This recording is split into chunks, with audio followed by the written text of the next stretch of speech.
Morning, everybody. I am trying to do these mornings. Go out in the morning, do some Bible study. I'm going to start posting these. Group 7. I might try to do it live on TikTok as well. I'm kind of new at the going live stuff. So I'll be on live on YouTube and on my TikTok page. There's a lot of things that go on with the lives on TikTok. So you can find me on TikTok. My page is on there and I'll post links. But this morning I was going to do a Bible study and I am just kind of playing around with things. I'm new to doing some of this stuff online, but they actually record your lives and you can post them later. But this morning I was just going to start talking about my book that I wrote called Through Christ, From Divine Frustration to Perfect Grace. And it's in a kind of a pre-re-edit stage, but I am just posting this to get started because God has been calling me to do this for a long time. And I've seen other people read excerpts from their book. So I don't want to gatekeep. This information was, kind of divinely inspired with things going on in my life. And I just felt very compelled to write the book. And I just didn't want to keep that information to myself. So basically, a lot of people in my family and my friends and stuff, they're like, I'm a Christian, but I don't understand why Christ had to be crucified. So, even people in my family who have been, very devout Christians for a long time have wondered what that process was for.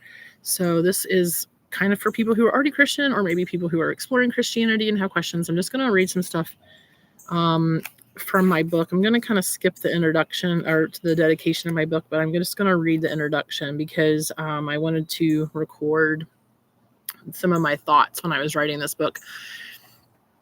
So you guys get like a front row seat to this. If you are on my TikTok page, there are ways to grow your TikTok feed, which is what I'm doing by going live or going into other people's lives. If you're in my TikTok and you're going live, I don't know about YouTube yet. I'm still learning. But if anybody else comes in here, follow them.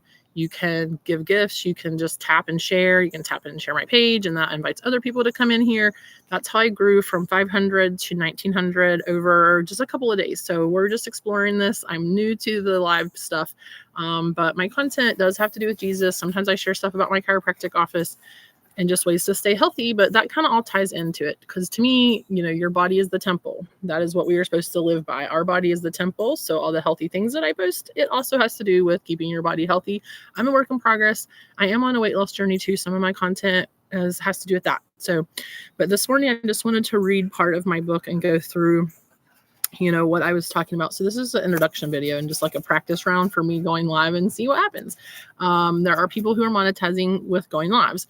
So it's very popular. If you stay live for 30 minutes or 40 minutes, I'll start pushing your content through. So that's what I'm advising you to do. If you're trying to grow from 1,000 followers up to 5,000 is my next goal. If you're under 1,000, it restricts your account. You can't post links. So if you're trying to get up to 1,000 on TikTok, the first thing I did was start following other people's lives. And when you go into the live feed, go find someone who's got like thousands of people in their live feed, and they will start following you and engaging with you, and you have to engage.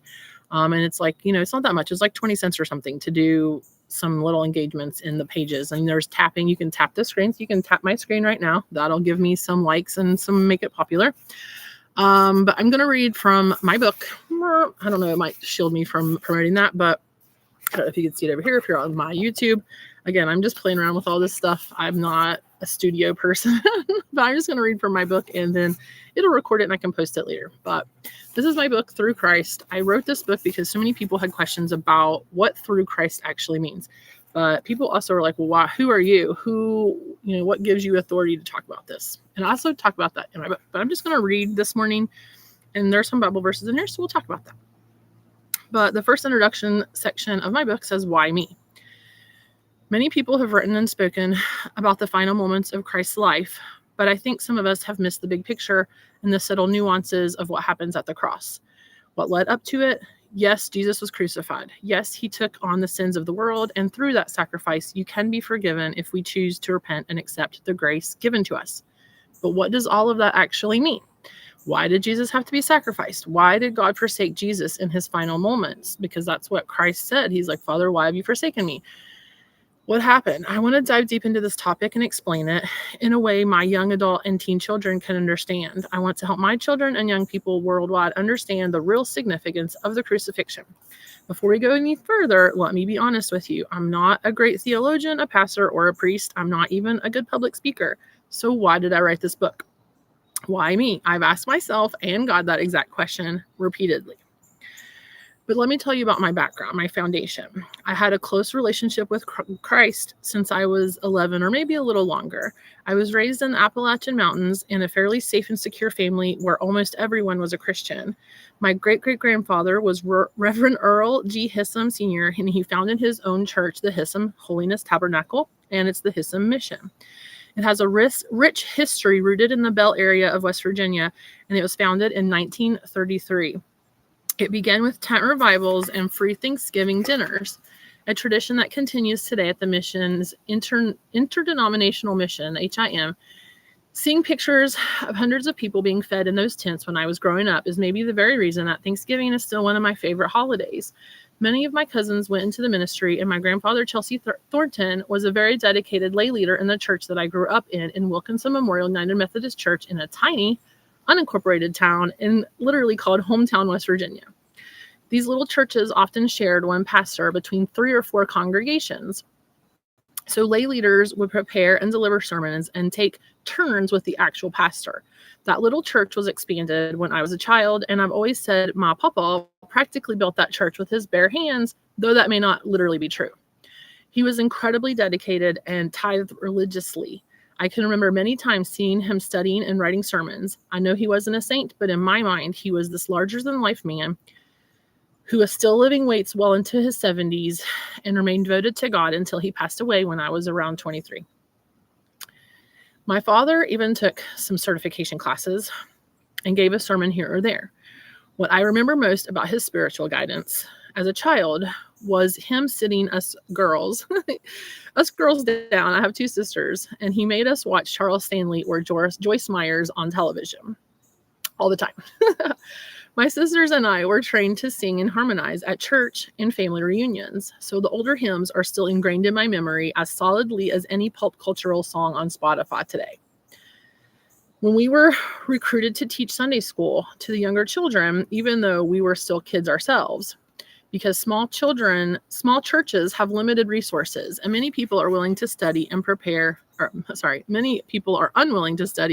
provide snacks for a bunch of toddlers and elementary age children. So by default, my sisters and I started teaching when we were only 12 or 13.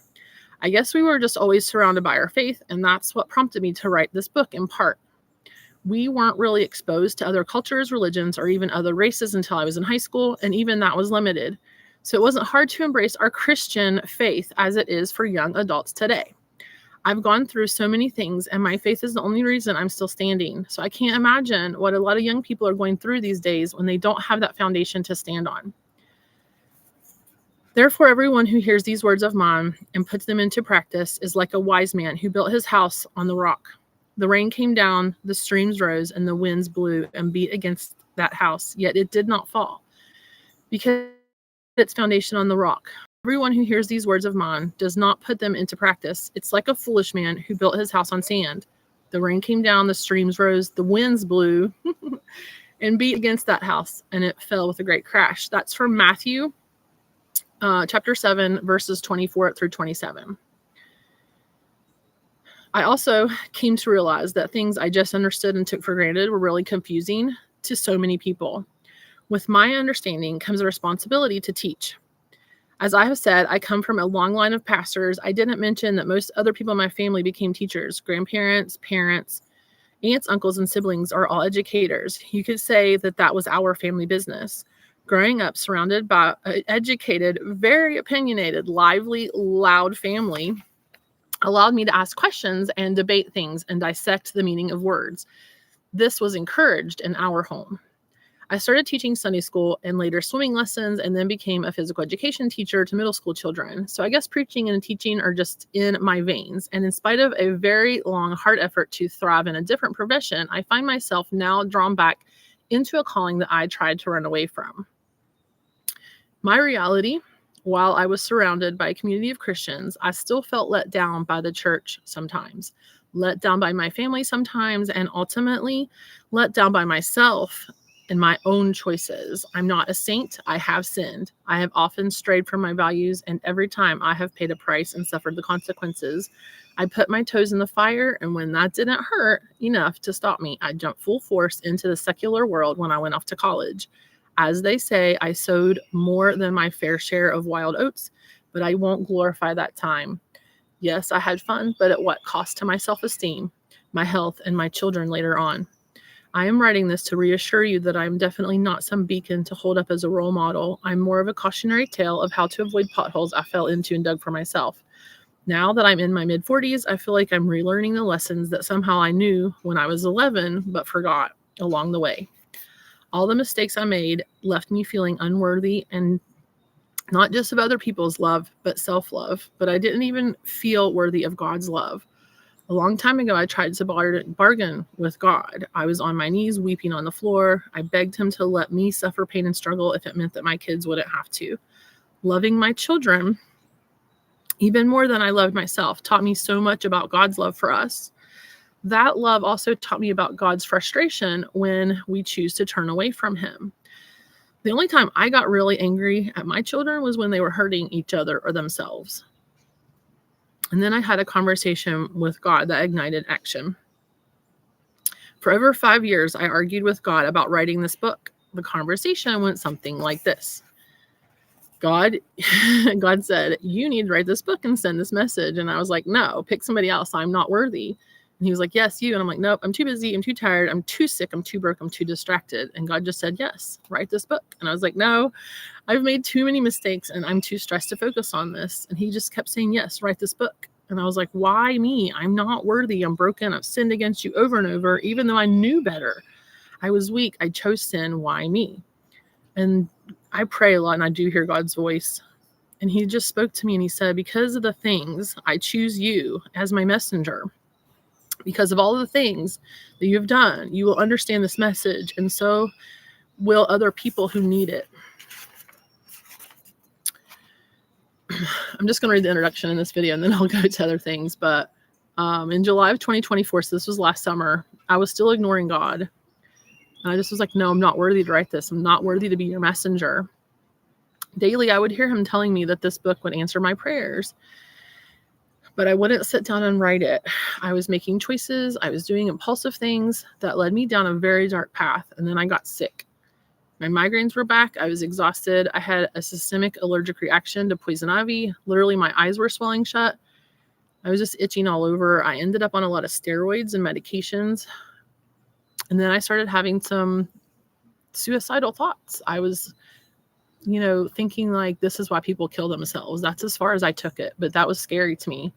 But I realized, luckily, because of my medical background, that this was a side effect of the medication that I was on. And it made me realize how other people may be going through these things and not realize that it's a side effect of their medication. At one point, I was even put in jail for a few hours. It was a computer glitch, but it was still a scary situation. I was desperately trying to pull myself out of the darkness completely on my own. Have you ever just looked up at the sky and wondered, seriously, what else can possibly go wrong? And that's when I jokingly asked God when he was going to wrap up the Jobing of Holly. But then I had a really bad fall. I cracked a chair and cut myself so badly, I looked like I had tiger stripes down my back. I was in the shower with blood streaming down the drain, feeling so alone. I didn't want to yell for my 14-year-old and scare her. I was sitting in the water in agony and despair, these 2 giant cuts running down my back, and it made me think of Jesus. I was in so much pain, and I imagined how much worse Jesus's pain was. How much worse were the countless whips and cuts and brutal torture he endured. Then he still had to carry his own cross and suffer the most unimaginable pain, and he willingly, knowingly went to his fate for me. Knowing that we're faithless sometimes, knowing that we're betrayers sometimes, knowing that we're so very human, Jesus still went to the cross. With his dying breaths, he asked God to forgive the very people who had condemned him to the most horrible death imaginable.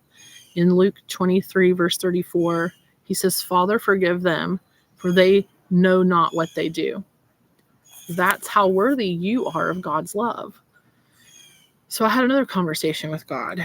He said, don't you believe in me? And I'm like, yes. And he said, you believe in my son? Yes. God, yet your faith wobbles. And I was like, my faith in you doesn't wobble. My faith in myself wobbles. I believe in you. I love you. I do have faith. My doubts are in myself, not in you, Lord. And then God spoke to me and he said, you declare that you have faith, but when I call you, you doubt your own worth. Isn't that a lack of faith in me? I see what you did there, God. And he said, I say that you are worthy. Jesus says that you are worthy. Jesus says that you are worthy of dying for. So there's nothing else holding you back. You are worthy of my love. You are worthy of my blood. You are worth dying for. You are worthy of love. You are worthy of being my messenger. With tears running down my face, I said, okay, Lord, I'll write this book. It still took me over a year to write it. Is my faith in myself still sometimes wobbly? My faith in myself is still sometimes wobbly to claim that I truly have faith in the Lord and his plans for me, but I must stop self-doubt. God didn't doubt my abilities when he gave me this message. He didn't doubt my worthiness despite my sins. The first message isn't even about Jesus yet. It's this. Don't let your past mistakes stop you from fulfilling your purpose. God says you are worthy. Psalms 139 verse 14 says, I praise you because I am fearfully and wonderfully made. Your works are wonderful. I know that full well. I'm still learning obedience. Even after agreeing to write this book, I kept making excuses. As soon as my finances get in order, as soon as I get to relax, as soon as this settles down, but as soon as didn't come. And God has a way of getting our attention. For the last year, I've been working on this book and just different things. Car trouble. I broke my foot in April. I would wake up at 3 a.m. every morning with his persistent message. I started realizing that nothing was going to work out for me until I submitted and finished this assignment. He told me so many people need this message and they're going to continue to suffer. God knows me so well. He knows that my own suffering isn't enough to motivate me, but I'll do anything for my kids and other people. So I think he finally got through to me. I continue the introduction talking about women speaking in the church because I know that that's an issue for people. I occasionally encounter heated discussions about women's role in the church. Some have issues with some of Paul's writings and even debated whether his letters should have been included in the Bible. In my own reluctance to write this, I even tried to use God's own words to argue with him. Paul wrote, women should remain silent in the churches. They are not allowed to speak, but must be in submission, as the law says. That's in 1 Corinthians verse 14:34. And then God reminded me of other places, because that's taken out of context, right? In the last days, this is Acts 2:17. In the last days, I'm not trying to scare anybody, but this is what the Bible says. In the last days it shall be, God declares, that I will pour out my spirit on all flesh. Your sons and your daughters shall prophesy, and your young men shall see visions, and your old men shall see dreams. Again, that's Acts 2:17. In Joel 2:28, we read, and afterwards I will pour out my spirit on all people. Your sons and daughters will prophesy. Your old men will dream. Your young men will see visions. And then in Isaiah, God will use whoever he needs to use to accomplish his purposes. Isaiah 45:4.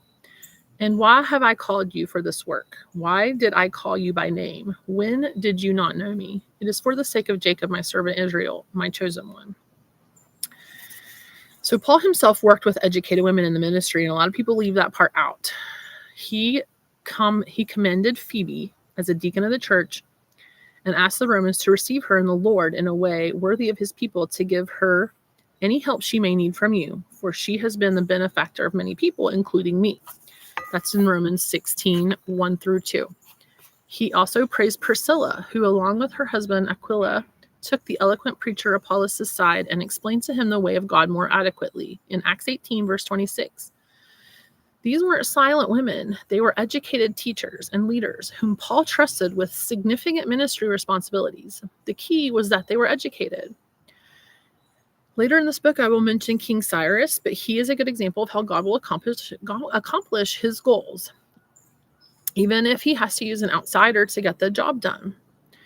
Right now in our broken society, it's often mothers who are leading our children and our husbands to Christ. I'm not saying that that's how it should be. I'm saying that that is the current state of affairs. We don't have the luxury of sitting silent while our world crumbles.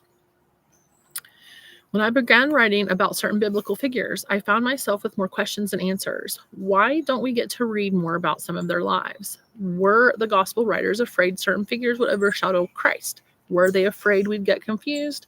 Was there practical editing to make Bibles shorter and cheaper to print? We can only speculate at what certain texts were included in the biblical canon. But my theory is that practical reasons of affordability and portability led to some of the translations we have today.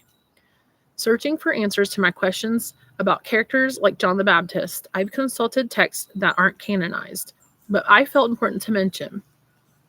Many will disagree with my inclusion of the apocryphal texts. You can read them and use your own discernment. Many questions we have about Jesus' early life are answered in these texts. Even if they are not verified as historically accurate, it helps young readers to relate to Jesus and show us how he relates to us. My family helped me gain an understanding of why they edited the Bible at all. My grandfather and my grandmother's brother were members of the Gideons, men who wanted to bring Christianity to the world and make Jesus accessible to everyone. They are responsible for placing Bibles in hotel rooms and distributing tiny copies of the New Testament. I received a tiny white copy when I was younger, and I remember thinking it was tiny because it was made for children. However, they didn't distribute this tiny copy only to children or to place less importance on the Old Testament. It was strictly to introduce Jesus to people and plant seeds to spark desire for deeper knowledge of Christ.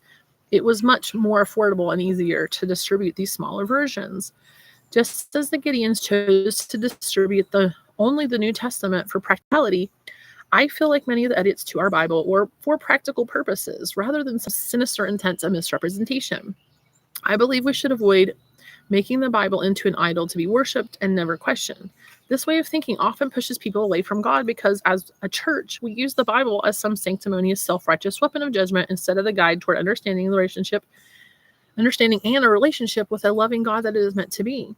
If we're honest, most of us cherry pick verses to back up our own beliefs instead of seeing the Bible as a complete story of who God is and how much he loves us. We focus on isolated commands without understanding why he wants us to live our lives free of sin, not from judgment, but from his protective love.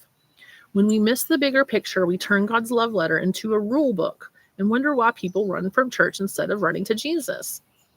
Just as we are called to be disciples, I want to be clear about something. I'm not trying to be Jesus. I'm actually trying to follow in John's footsteps. I'm talking about John the Baptist here. His whole mission was to point people to the Messiah, to get them ready for what was coming. That's exactly what I'm trying to do with this book. I long to show my children the path to Jesus, even if that's the only thing I accomplish in this lifetime, then it will be a life well spent. If I can help other people's children find God through a relationship with Jesus, then I will feel that I have completed my mission. Like John, I am just a voice crying out in the wilderness of our modern world, trying to prepare hearts for the incredible love that's waiting for them. John said, I must decrease so that he may increase. That's my prayer too, that my words will fade away and Jesus will shine through, that somehow this broken messenger can help point you to the one who can actually save you. I'm just someone who has experienced God's grace firsthand and want to share that hope with others. That's all any of us can do really, is point the way and then get out of the way. So that's the first introduction part to my book, Through Christ. I will dive deeper into that. I'm going to try to read a chapter every day. So it's about 18, 19, maybe 20 days. I will be reading a chapter from my book. And I really don't care if anybody watches this. God's been just really on me to go post this and share it and to self-publish the book is what I did. I found another typo just now while I was reading that. So I'm going to go back and keep re-editing it and then resubmit it. It is on Amazon, but again, there's typos, so I haven't promoted it yet. But that is what I'm going to be doing every single day because I feel like this is timely of the essence. If people have questions about God and they're struggling, then this is one of the issues that we're having in our society is that people do have questions about God. And I feel like as a educator, as a person who comes from a long line of people who are Christians, that it is my obligation to share this message with you, and it'll find whoever it finds. I didn't tag anything. I didn't put any hashtags on this at all. So if it found its way to you, either you're following me or you are getting this because God wanted you to find it. I might post it later because it gets recorded as a video. And I'm trying to get over 30 minutes because that's what these algorithms want, is they want you to go live for 30 minutes or longer. And now that I'm done reading, I will focus on that aspect of it. So if you are in my TikTok and you're in here, you can like other people. I haven't shared this with anybody. So if it found you, then that's, maybe you wanted this information. But God really loves you is the point. Jesus went to the cross and experienced everything that he experienced because it gave him the empathy to understand exactly what we suffer from. And he is our intercessor. So a lot of people, we're having wars in this world right now over this exact topic where we talk about through Christ. And that's what my book is about. But it really talks about how through Christ, in my opinion, and I support other people's freedom. I want you to do your own research, do your own education, search your heart, invite the Holy Spirit into your soul if you need to. You don't have to go be showy. If you want to be baptized with water, go be baptized with water. But we've moved beyond that to where disciples of Christ were given the authority to baptize you with the Spirit. And John the Baptist is a really amazing figure. If you haven't studied him, I'm going to go into a whole chapter about him later when I read the chapter about John the Baptist. I feel like that's who I'm trying to emulate. We are all supposed to try to look more towards Christ and be more like Christ. But John the Baptist is they call him he paved the way. He was the way paver. He was the one leading people to Christ. So if you have seen this and you want to share it, you can share it. You can tap on my screen, and that gives me likes and that puts it out, makes it more popular. But literally, this was just me not going to church today.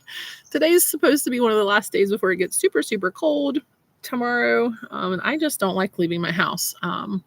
There was some different things. I have worked the last 2 weekends, and I just didn't leave my house this weekend because I was tired. And normally I take my daughter to church, but she is out on a youth group trip. So she's not even here. So I just literally didn't have to leave my home. I just didn't want to leave my home.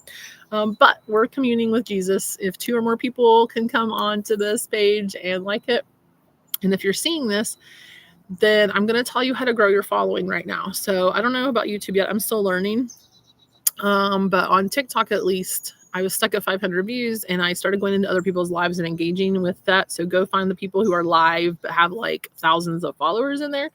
And if you engage in those things, then you can just start growing your own following. And one of the reasons why I'm doing this is because I wrote this book, but to get published, they want you to already have like a huge following. Because apparently it doesn't matter what the content of your book is. It matters if you can win a popularity contest, then you can get published. Otherwise, you have to self-publish. And that's what I'm doing, but I'm still finding typos in my book. So I'm a work in progress. I talk a lot about the problems that I've had in my life. I am honest. I have been through a divorce. I have 4 children. I have had years in my life where I walked in Christ, and I have had other moments when I was not walking in Christ. And every single time I did not walk in Christ, I paid the consequences for that. I talk about this in my book. I'm probably going to write a whole nother book about this concept of sin and why sin is labeled sin. And I repeat this over and over again because people do not understand this concept, and we get so condemning, and also we're condemning people who condemn people, right? But the biggest thing is my pastor at my church is Abundant Life Church in Alpharetta, Georgia. Mark Smith is the pastor there. Sometimes I share the lives from his church, but he does a really good job of teaching us to be compassionate, but also telling people the truth. And I talk about the nature of sin. God labeled things sin because they will hurt you. And you can tell me any sin, and I will tell you the reasons why that's called sin is because it will hurt you. And Jesus tells us to go and sin no more because he wants you to stop hurting yourself, and he wants you to stop hurting the people around you. So if you can do that, then, but if we could all be sinless, then we wouldn't need a Jesus. We're all going to fall short of that glory of God, but we don't fall short of the grace of God. Grace is a gift that is there for everybody who receives it. And One of the reasons why we talk about through Christ being the way is because it's like having a broken GPS. And I talk about this too. Jesus should be your compass. If you follow anything else, you're going to get lost. And I'm not bashing people from other religions. I think everybody has a personal walk. And I think everybody's timing is their own personal journey. And it's not my job to tell you where your journey is supposed to be. I welcome anybody from any other walk of life or religion. I love having theological discussions. If you read other theological books, there's not really a lot of difference in there. The only difference is Jesus. I mean, some of the things in our Bibles and the rules and the things, it's all actually the same because it's a way to live your life safely. It's not a condemnation, it's a safety manual. The reason why you cook your food a certain way was to avoid parasites. The reason why, I'm just going to call this out. If you're being promiscuous, you're going to get sick. Okay? Spiritually sick or physically sick. Being promiscuous, I don't care who you love, being promiscuous is going to make you sick. That is why it is sinful, because it's going to hurt you. And I've learned that firsthand. I'm not judging you. I'm meeting you where you are. I've been there, okay? I've been there. Being promiscuous will make you sick, period. And we don't need to go into why. Everybody knows why. And, there's all kinds of other things about that I could dive into, but for, being appropriate online purposes, I don't want to go into the nitty-gritty details of that. But you guys know, this is not the day and age when we don't know. We know that promiscuity makes you sick. I believe that the diseases that you can get from being promiscuous, also, we know it triggers cancer. I think it triggers autoimmune conditions. And, but I'm talking about this outside of my religion because I am a healthcare provider, and I understand very distinctly on a medical way how people get autoimmune conditions. And I understand the pathological processes and the physiological processes of how that happens. And I believe that promiscuity is one of the ways that we get bacteria and viruses introduced into our system. And then we know that causes cancer. In some cases, we know it. And I know in my heart that it causes autoimmune conditions. And I've struggled with autoimmune conditions myself. And I know a lot of people that do. There's lots of other ways that those same viruses and bacteria and parasites can get into your system. But that's the reason why some of our rules in the Old Testament were there to protect us, okay? That's exactly why sin is called sin. So if you're struggling and we make the tiny little sins okay in our society, and that's the devil, okay? If he can convince you that sin isn't sin, if he can convince you that he doesn't exist, he's very insidious. He can convince you of all of that because he knows that a little sin leads to more sin. When you get sick and desperate, you're going to do more desperate things. And the devil knows that. And I will talk about this till I'm blue in the face. And I'm not trying to preach to anybody. I'm trying to help you join me on my path to getting back to Christ. Because when I stay on my path to Christ, my life is a lot better. I'm not saying that I'm definitely not rolling in money and driving up in a Lamborghini. I wouldn't want to anyway, but peacefully in my heart, my life is better. Okay. So I'm just going to keep talking about this and sharing my book that I wrote. And I'm going to keep doing more lives just because I'm a work in progress. I don't know how to grow a following here, but I will tell you that if you need to grow your following, then you can go into other people's lives that have like a lot more followers than me and find someone that has like 3,000 people. That's what I did. So I went from 500 followers on TikTok to 1,900 in just a couple of days this past week because I went into somebody else's live that had a lot of followers. And then they could like and share each other. You interact with the other people in the lives, and then that helps grow your following. Right now, if you go on the TikTok and just tippity tap my screen like that, if you're on TikTok, it helps my rankings go up. And then that's how we start monetizing. So I'm trying to grow to 5,000 on TikTok. I've left the metaverse. I have grown my following years ago on Meta to over 5,000 people, but like 3 people will see my posts because I'm being shadow banned because I talk about some other jibbity jab stuff that I can't say. For the last 20 years, I have been in the Maha movement. I always say I was like OG Maha. When I had my children are almost, I have 3 grown sons and 1 almost grown daughter. And I was very crunchy. I was the original crunchy mommies. Okay. But because I talked a lot about that, I was shadow banned on the Meta and the Facebook and all that stuff. So I'm trying to jump ship because I just sick of doing that. I'm sick of talking into the abyss. I'm doing that right now, but I'm hoping that somebody will see this. I woke up at 3:00 in the morning the other night, and a lot of times that's what God does. He wakes me up at 3:00 in the morning and says, you need to tell somebody this message. And I'm like, oh, let me sleep. He's like, I'm not going to let you sleep until you are obedient. I saw somebody on here the other day that said obedience is free. So this is me being obedient. He wants me to get on there. He's told me to get on here and share these lives and grow my following so that I can share his message. And I don't like it, and I don't want to be on here. I don't want to see that my hair doesn't look perfect or my skin doesn't look perfect. But God doesn't care about any of that. He wants you to get the message that he loves you. He loves you so, so very much. If you could just understand how much God loves you. I understand it because that's how much I love my kids and how much my parents love me. And I understand that I came from, my parents were like fun, dysfunctional. If you've ever watched the Roseanne and Dan Connor show, that's kind of like my parents. We were redneck hillbillies from West Virginia, but they were educated. I was whipped with that little tiny skinny belt when I was little, but I was very far from physically abused. My sister and I had a lot of sibling stuff that happened. But in the grand scheme of things, I came from a stable, loving home, and I had a lot of people around me that were good people that protected me. And I understand that a lot of you were not protected. And I understand that in my growing up in a basically loving, protective home, it's been very difficult for me to live a good life and follow Christ. So I can't imagine what you guys are going through. Or I can only imagine what you guys are going through if you did not grow up in a safe environment like that. And don't get me wrong, I had my own dysfunction. I went through a traumatic marriage. It takes two to tango. I own my part in that.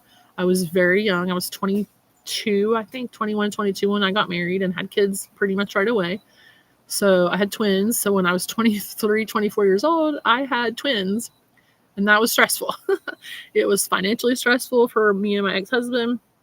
And, I was not walking my life for Christ at that moment. I was just completely focused on being a mom, but I didn't realize that the most important thing that I could have done to be a mom was to get back on track with my Christianity, my faith. And, there's a really good movie called The War Room where this lady makes this prayer room. And I wish I had known that when I was younger, because when I got hurt, and my ex-husband and I hurt each other. I'm going to own that. I can say that I was way more hurt, but I'm sure from his perspective, he felt like I hurt him. But regardless, neither one of us were turning to Christ in our marriage, and that's why it fell apart. And I have seen my parents and my grandparents, both sets of my grandparents, and this is why, you want to talk about privileged, and this is what I see, had nothing to do with any physical characteristics of me. What it had to do is I had two sets of grandparents and a set of parents who were Christian and who loved each other. And maybe that's why it's hard for me to be satisfied right now, because I want to be loved the way my mother was loved, want to be loved the way my grandmothers were loved by their husbands. And that's hard to find in our society. And I'm not knocking men. I'm not. Women are just as responsible. We're all very isolating ourselves, because that's what the devil wants. He does not like marriage. Two Christian people who are in the marriage together and who are partners is very, very strong. And then they raise children who are protected. And I learned this a long time ago, that the devil wasn't after me. He was after my kids. He's after your kids. He's after them when they're younger, because if he can cause damage and hurt them when they're younger, then they're more susceptible. So I know this is getting really long, but that's what the algorithm wants me to do, to be live. If you're still watching this, awesome. I'll just keep posting this stuff and it'll find who it's supposed to find. And if I can grow my following, and then eventually try to get some publisher to pick up my book, so I don't have to keep doing all this work myself. And eventually, if I can get up to 5,000 followers, I can start monetizing things, because we're all having to have a side hustle right now. I joke and say, it isn't keeping up with the Kardashians. It's going under with the Garrisons. So I'm Holly Garrison. If you aren't going under with the Garrisons, I'm just going to keep posting how I grow my following, if I grow my following, and you guys can all just jump on here together. So that's all for me today. I was going to go about 30-40 minutes, and it's getting closer to that. So I just want you to know that God loves you. If you want the version of my book that is still got typos in it. You can find it on Amazon. It's called Through Christ, From Divine Frustration to Perfect Grace. And again, there's typos in there. I'm fixing them. I'm going to republish it as soon as I can get to that, because every time I read it, I find another typo. But it wasn't about me. It's not about me having a bestseller. It's about getting the message of Christ out to you. I love you guys. I hope you have a great day. Happy Sunday. Happy fall day. Buckle down. Tomorrow's supposed to be really super cold. I'm not happy about that. But anyway, thanks for watching. Thanks for joining my lives. Hopefully I will get more followings later, but they just want to keep pushing you into the algorithm. So I'm going to end this now, and hopefully that'll turn into a video on YouTube. And hopefully we can